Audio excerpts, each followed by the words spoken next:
வணக்கம். நான் Isaac Newton. இந்த பிரபஞ்சத்தில் உள்ள பொருள்கள் எப்படி இயங்குகின்றன என்பதை புரிந்து கொள்ள நான் 3 விதிகளை கண்டறிந்தேன். அவற்றை இப்போது நான் உங்களுக்கு விளக்குகிறேன். முதல் விதி, நிலைம விதி. எனது முதல் விதி மிகவும் எளிமையானது. ஒரு பொருள் அமைதியாக ஒரே இடத்தில் இருந்தால் யாராவது அதை தள்ளும் வரை அது அங்கேயேதான் இருக்கும். அதேபோல் ஒரு பொருள் சீராக சென்று கொண்டிருந்தால் ஏதோ ஒரு தடை அதை நிறுத்தும் வரை அது போய்க்கொண்டே இருக்கும். பொருள்கள் தனது நிலையில் ஏற்படும் மாற்றத்தை எதிர்க்கும் இந்த குணத்தைத்தான் நான் நிலைமம் என்று அழைக்கிறேன். இரண்டாம் விதி, விசையின் விதி. இப்போது எனது இரண்டாம் விதியை கேட்போம்.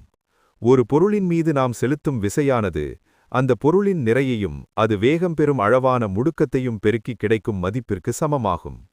சுருக்கமாகச் சொன்னால், கனமான ஒரு பொருளை நகர்த்த நமக்கு அதிக விசை தேவைப்படும். அதேபோல் ஒரு பொருளை நாம் எவ்வளவு பலமாக தள்ளுகிறோமோ அவ்வளவு வேகமாக அது வேகமெடுக்கும்.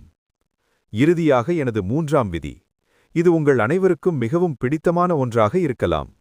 ஒவ்வொரு வினைக்கும் அதற்கு சமமான மற்றும் எதிர் திசையில் ஒரு எதிர்வினை உண்டு. உதாரணத்திற்கு, நீங்கள் ஒரு சுவரை பலமாக தள்ளினால் அந்த சுவரும் உங்களை அதே பலத்துடன் எதிர் திசையில் தள்ளும். நீங்கள் நடப்பதற்கும் பறவைகள் பறப்பதற்கும் இந்த விதியே காரணமாக இருக்கிறது. நன்றி நண்பர்களே. இந்த வீடியோ பிடித்திருந்தால் ஒரு லைக் பண்ணுங்க. மேலும் இது போன்ற வீடியோக்களை தொடர்ந்து பெற நமது சேனலை சப்ஸ்கிரைப் பண்ணுங்க.